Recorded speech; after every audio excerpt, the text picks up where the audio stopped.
One of the top targets in the 2027 class is reclassified to 2026. How close will Alabama be to securing his commitment?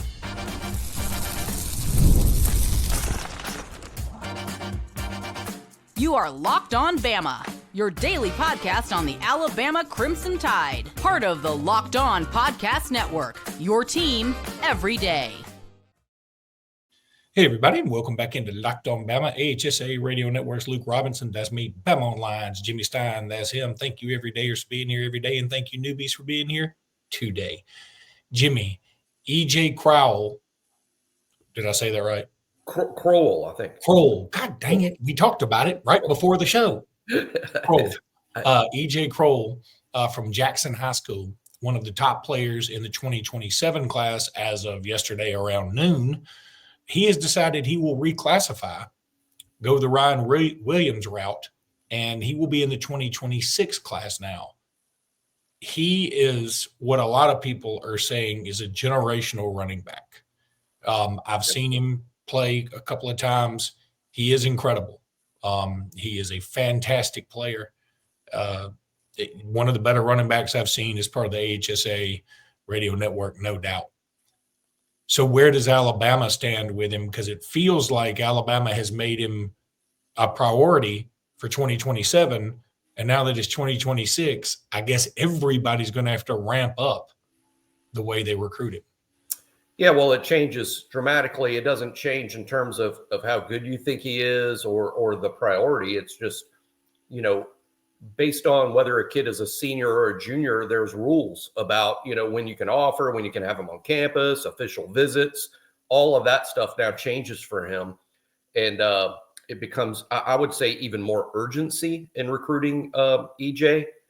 He is a great prospect. One of the things I'm going to do in the coming days is I'm going to look back going all the way to when I started following recruiting like I do today. And that goes all the way back, frankly, to the late 80s, but let's just say 1990. So that's 36 years of recruiting classes.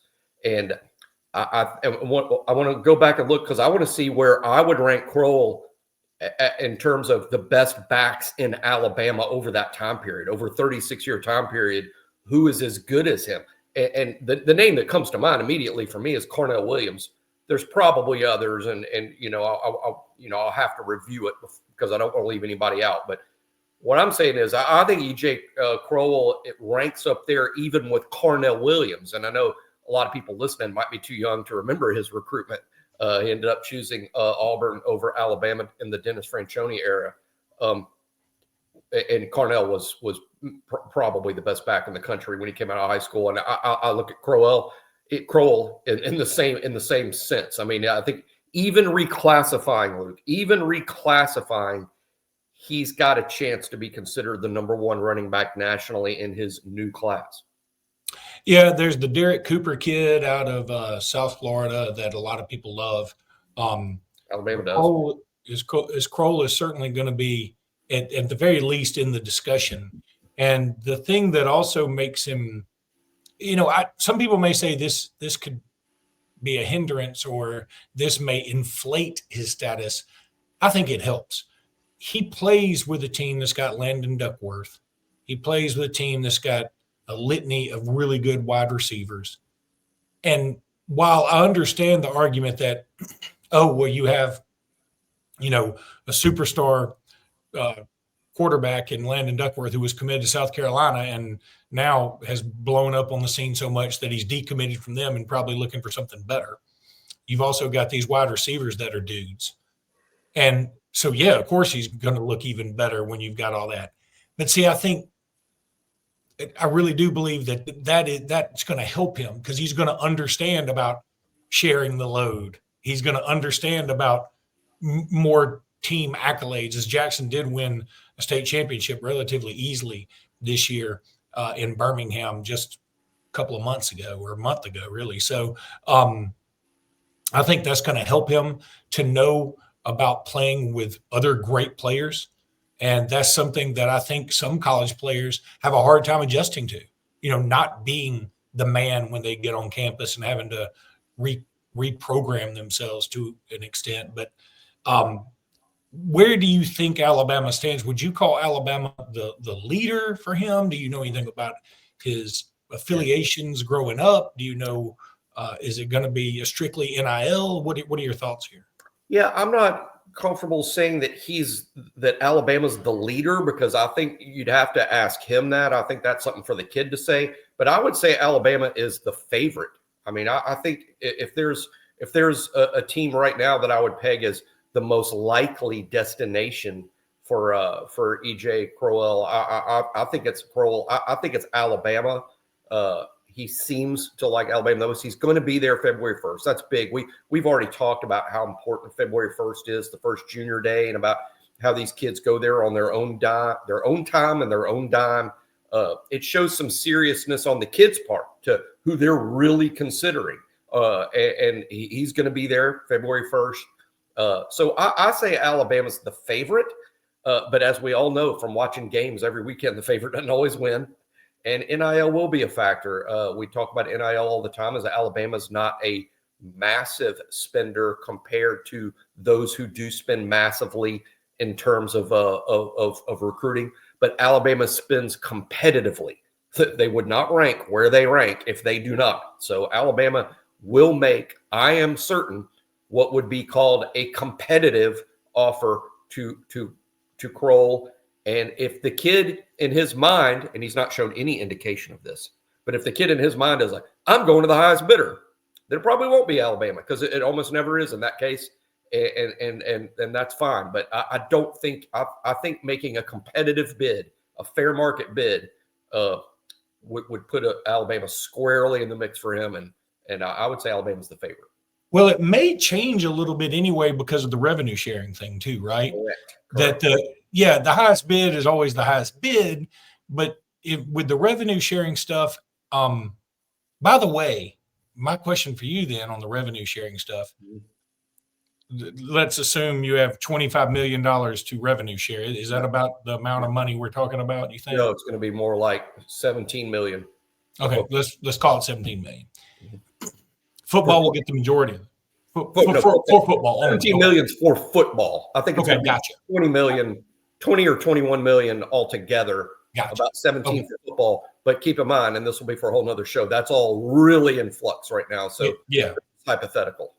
But of that 17 million is to football alone, is that dispersed equally, or can that be so that is dispersed equally? Yes. Okay.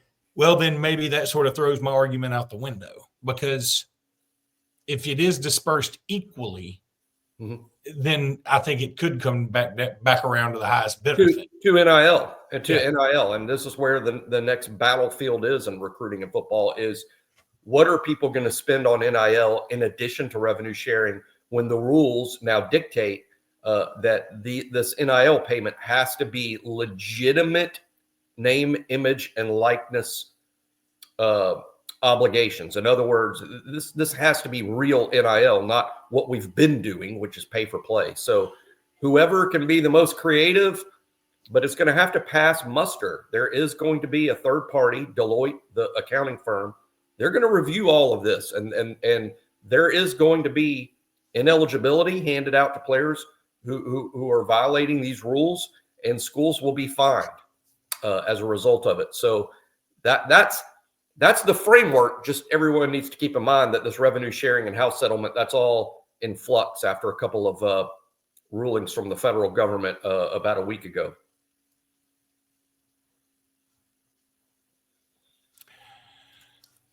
All right, let's talk a little Prizepicks here. Prizepicks, so much fun. This message is brought to you by Prizepicks, the place to get real money sports action with over 10 million members and billions in winnings. Prizepicks has changed the game in daily fantasy sports. Whether it's the playoffs or regular season, Prizepicks has made it easier than ever to win big while enjoying all the football action.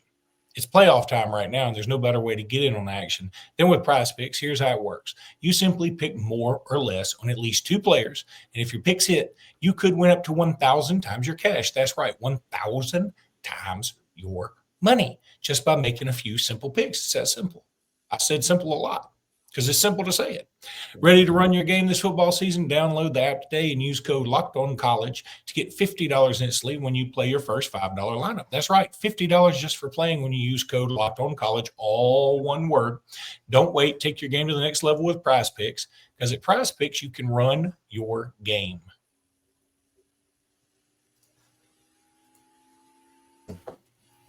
The Alabama staff was pretty busy yesterday. They also visited Jackson Cantwell, the number one player by most accounts for the 2026 class. You want to talk about a selling point if you're trying to talk to EJ. I'll call him EJC. If you're talking to EJC and you're like, hey, why don't you come here? We'll have, we had the number one offensive line class last year, and we have a pretty good shot at the 5-star plus Jackson Cantwell, number one player in the country for 2026. Well, some people have him number one. You guys over at On 3 have him actually all sites have him no lower than number 3, I should say. But he is a huge prospect for everybody.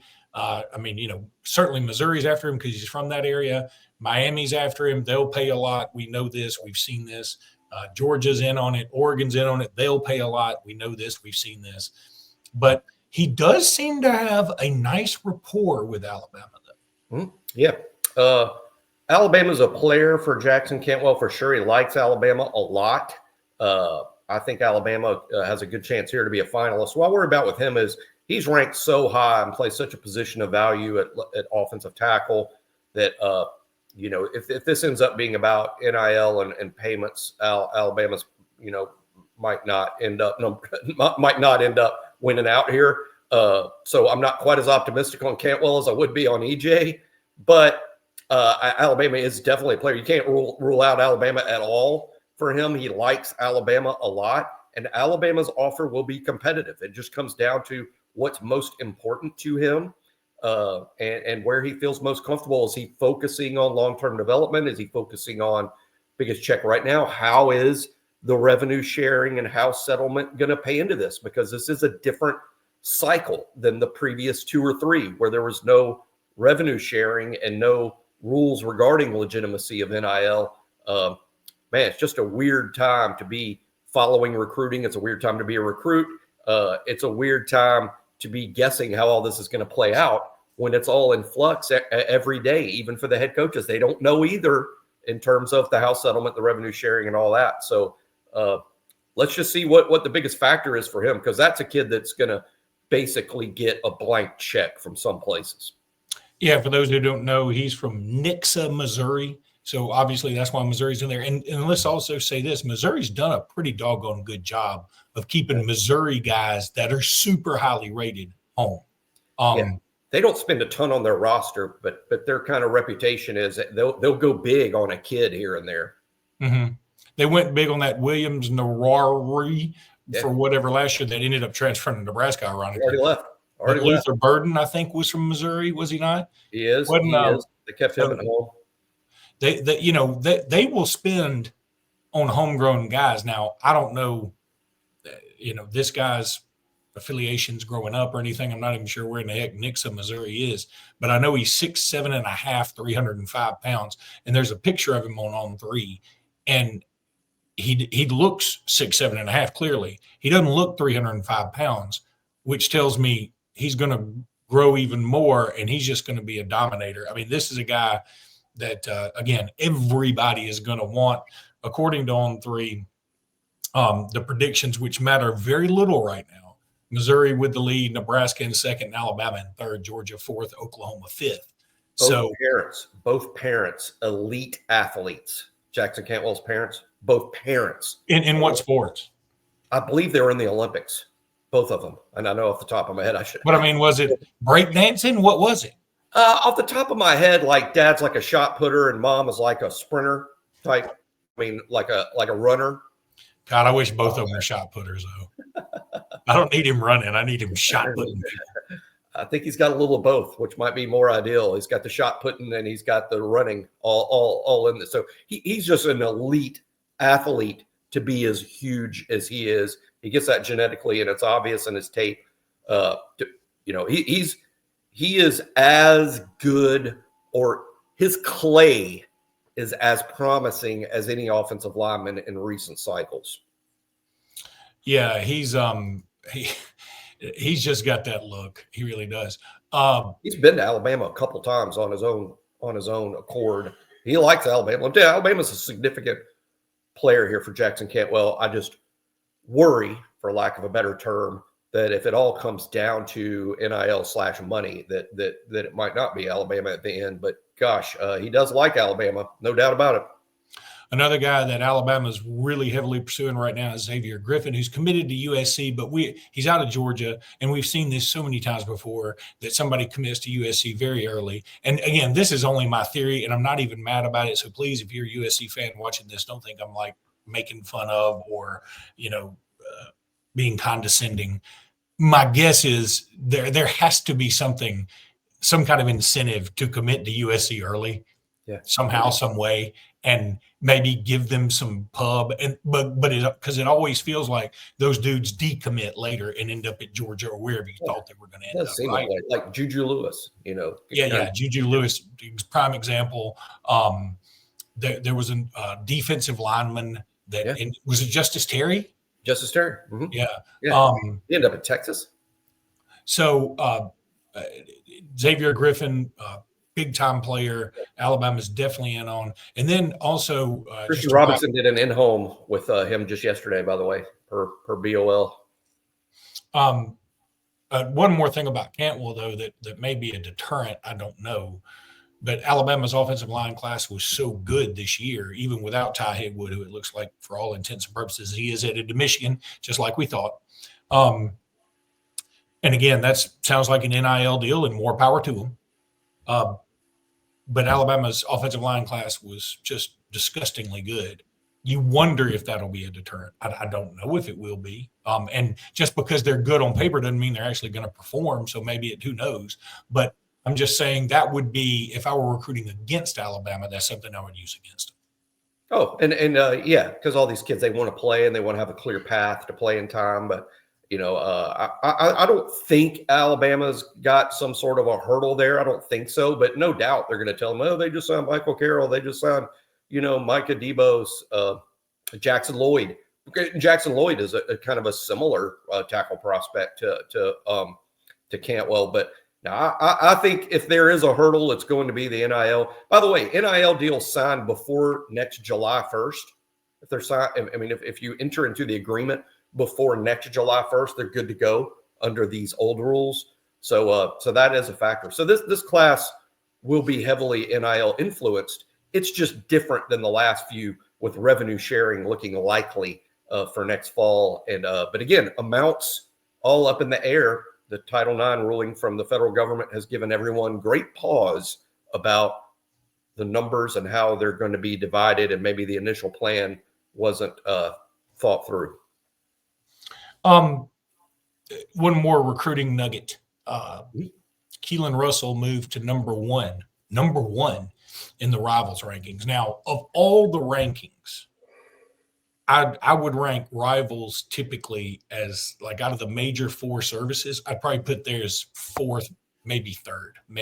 ESPN Rivals, sort of in the same category. I don't trust theirs quite as much, but I choose to trust them more than any of them when they rank Keelan number one. Well, I appreciate their efforts in ranking him number one. I appreciate they're trying to win me back. It's fun to have a guy with that sort. And by the way, it's factored in for all those who listen, who should be big. Y'all should be the biggest fans of On3. The Rivals rankings are a part of the On3 industry ranking, and that is a factor. So Keelan Russell's ranking will move up in the On3 industry ranking as a result of Rivals ranking him number one. And hey, the expectations are going to be really high. And one prediction I can make, and I don't do this with a smile on my face, it's sort of frustrating to me, but no matter how well Ty plays next year, it won't be good enough for some. Oh, there's no question. They'll want to see Keelan no matter what Ty does, and that's very frustrating. It's going to be it really has the feeling of Jalen Hurts to a Tagovailoa, but frankly, that kind of worked out for everybody. But even when it worked out for everybody, you and I said this, that you talk about the exception to the rule. typically when you have quarterback battles like that, it doesn't work out too well. And especially typically, you don't have a chance for the guy who got beat out to come back the next year when the guy who beat him out gets injured in the biggest game of the year. And then he becomes the hero again, doing what everybody said, we can't do too much of that anymore, meaning running the football in for a touchdown to win the game against Georgia. When Tua and Jalen Hurts were on the roster at the same time, that only happened 2 seasons of Tua and Jalen Hurts being on the roster at the same time. And the amount of complaining and bitching was just enormous. And in those 2 seasons, Alabama won a national championship and lost in the national championship game. After going undefeated. To that point. Yeah. And the amount of complaining, which still happens, by the way, on some message boards to this day. But the winning is all that should matter. And Alabama won big with both players on the roster. Got a new sponsor here, TALKSPACE. Really do appreciate them being a sponsor now. Therapy is a game changer. It can manage stress, improve sleep, and communicate more effectively. But finding the right therapist and fitting sessions into a busy schedule, that's a challenge. That's where TALKSPACE comes in. Listen to me. I'm telling you guys the truth. I've done counseling before. If you ever had a divorce, you ever had children, you ever lost somebody, a lot of those things have happened to me. The having children, a lot. But the divorce, the losing people, all that. And, it's so good to get some of this stuff off your chest that you feel like I can't talk about this to some of my friends or family because what you're worried about is the stigma that comes with it, or that it'll have some sort of bias on decisions or opinions they have of you later on. Well, with TALKSPACE, you can sign up. You can get this virtual therapy provider that helps you say what you need to say, and it's accessible. It's affordable. Signing up is simple. You can match with a licensed therapist who fits your needs, usually within 48 hours. And it's convenient. You can have sessions from the comfort of your home, even message your therapist between appointments. Plus, TALKSPACE is covered by many insurance plans. And for most insured members, there's a $0 copay. It's never been easier to prioritize mental health. And there is no bigger thing right now in this country than mental health. As a listener of this podcast, you'll get $80 off your first month with TALKSPACE when you go to TALKSPACE.com/LockedOnCollege and enter promo code SPACE80. Look, go to TALKSPACE.com/LockedOnCollege, enter promo code SPACE80. That's all one word. And 80 is the number 80, not spelled out. To match with a licensed therapist today, go to TALKSPACE.com/LockedOnCollege, enter promo code SPACE80 and get $80 off your first month and show your support for the show.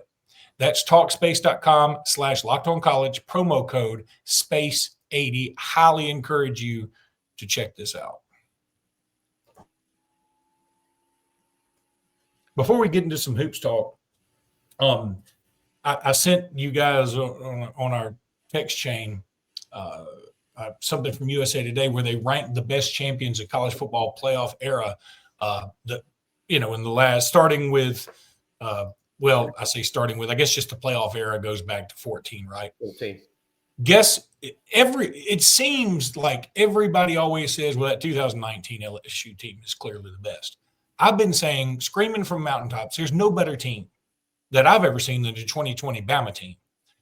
It was an unstoppable. This is according to USA Today, and I love what they wrote up. And they actually rank them number one, led by an unstoppable offense starring Heisman Trophy winner Devontae Smith.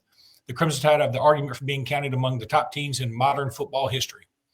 Against the backdrop of the COVID pandemic, Alabama went unbeaten in games against 11 SEC teams, also Notre Dame, also Ohio State. That's 13-0. They played no soup cans. That's me adding that part. They scored at least 31 points in every game. I'd forgotten that. At least 41 points in every game but 2. And they won every game by at least 15 points. I'd forgotten a lot of that. Now, let me ask this. Did we beat Florida in the SEC championship game that year by 15 points? I was surprised to learn that it would be about 15 because I remembered there were 2, quote, struggle games that year, and it was Florida and Ole Miss. And when I say struggle games, there was never a doubt, I think, that Alabama wasn't going to win. I think it took a bad snap on a 4th down at Oxford to kind of pull away. But those were the only two struggle games. We only did beat Florida by 6, by the way. I'm looking at this right now. So they didn't do all their homework. But the point remains, I think they beat every other team by at least 15 points. So outside of that Florida game, which, by the way, had Kyle Trask, who was way up there in the Heisman voting, that team had 3 players in the top 5 of the Heisman voting. It's amazing when you look back on it that Dan Mullen was fired shortly after. I mean, what I mean is Dan Mullen won a lot of games at Florida for them to discard him as quickly as they did. But nevertheless, I agree. I rank Alabama's 2020 team the best of the Saban era, but I do realize a couple of things that give me pause. Number one, COVID made everything so wonky for everybody. There's that. And True. Secondly, that wasn't a great Saban defense. It was better than the fans gave it credit for, I think, in general. But overall, it was not one of Saban's best defenses. So, and I'm kind of a defense guy. It was by far the best offense. And, hey, I'm hopeful to tie it into 2025, Luke. I'm hopeful that Ty Simpson has a Mac Jones type redshirt junior season like Mac did. Now, Mac had those unbelievable weapons, Najee and those receivers. Ty doesn't have quite that, although Ryan Williams takes a back seat to no one. But we'll see. But I just think Ty's story and Mac Jones' story have a lot of similarities, and I find their personalities are a little similar, and their skill sets are different, but not wholly dissimilar. Well, I'm with you on the 2020 thing. I still think that's the best team of all time. And while people want to scream COVID, COVID, COVID, I get it. I hear you. At the same time, no team's ever played 11 SEC teams before. And then on top of that, they played. And by the way, the 2 worst SEC teams that year, Alabama did not play. They played all the good SEC teams. Yeah, all of them. It's the sickest schedule ever. 11 SEC games, 11 with Notre Dame and Ohio State. Plus Notre Dame and Ohio State. That's no ridiculous. one's ever done that. And then they trounced everyone. And they won't do it again, even with the new updates, unless we go to just Big Ten SEC schedules and Notre Dame and Clemson get in, or in Florida State or something, and we have like this, an NFL type thing. That'll never happen again. And while people say COVID, COVID, COVID, I say, hey, what that meant was, Ohio State only played 7 or 8 games that year. That meant that they were led by Justin Fields, by the way, who's still in the pros. And they had fewer chances for injury. I mean, again, that team was so good and just so disgusting. But now I really wanted to say this. They played like 6 regular season games. There was this big push. I mean, I think the committee and basically America felt, boy, that Ohio State team is great. We got to put them in no matter what happens or how few games they play. And then Alabama beat the heck out of them in the championship game. I really wanted to save this for Aden Holloway, but is traditional the way that What's Up With That does on Saturday Night Live with Lindsey Buckingham every time we push basketball to the very end, unfortunately. You know that segment on Saturday Night Live, What's Up With That? With I don't. I watch some SNL, but I bet I've not watched an entire SNL in 6 years. It's What's Up With That is I'm going to send you a YouTube video of it. And you'll see what I'm talking about, because Lindsey Buckingham's always his third guest. You have 3 guests on the talk show, and they just never get to him because he sings all the way through. Like the host always is funny. I'll send it to you. Not literally Lindsey. It's an SNL member. It is Bill Hader dressed up as Lindsey Buckingham. Bill Hader. Yeah. So anyway, I wanted to talk about Aden Holloway because you guys over at BOL had a great article about what we talked about last night post game. Aden Holloway's confidence is through the roof right now. And I'm going to say this again because I hate this, but it's a true fact. Post-game Vanderbilt, when we put up 103 points, should have gotten 5,000 views. It's gotten maybe 2,000 views. We need more basketball support out there from all y'all.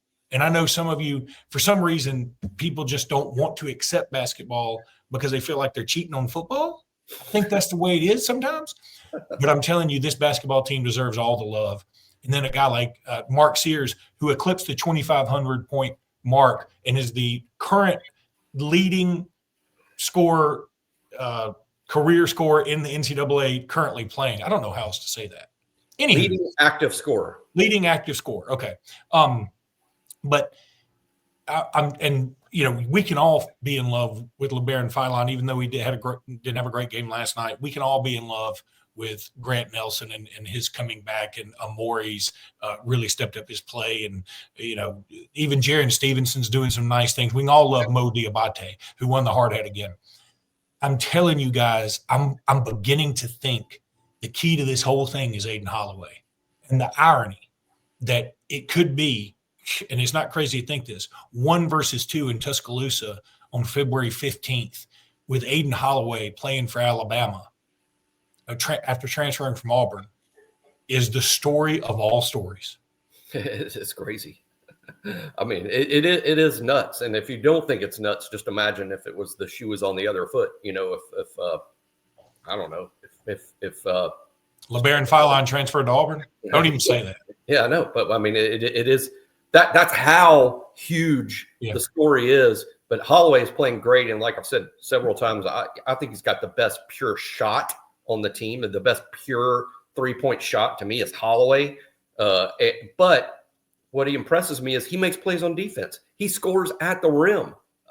He does everything. He's not just a three-point shooter, though his three-point shot is so nice. That's what he could be. But he's so much more than that. And he's a better pure all-around player than I imagined he would be. No, I totally agree. And I've been so excited about him. And I'm going to say it again, just like I said last night post-game. Please go check out the post-game show, by the way, if you hadn't. His teardrops off the backboard are a thing of beauty. And the amount of touch it takes to make that happen at his size specifically, trying to go over the trees, is incredible. I'm so fired up about him.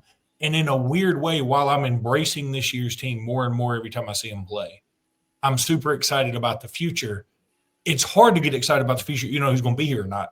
But let's just pretend like Mo Diabate comes back and Aden Holloway comes back. And shoot, I'm not so sure Jared Stevenson's going to be a goner anymore. I thought he was certainly headed to the league, and he may be, but I'm not saying that's a foregone conclusion anymore. Chris Youngblood could come back if I think right. I think he can. I don't know about that. I've never even checked on that. Maybe he can. I think Youngblood's a senior, but he might be. Dang it. Well, Houston can come back. And in fact, we talked about it. He may be trying. He's going to petition the NCAA to return. The NCAA we think he'll come back. And then you got Cunningham, who's not even playing this year. And then you got the new guys coming in. Feeling good, Jimmy. Oh, yeah. Like Michael Bublé over here. It's just impossible to project the roster. There's just nuts about the transfer portal and the NBA draft. All right, that's going to do it for today's pod. We'll be back tomorrow with more. Until then, roll tide, everybody. Roll tide.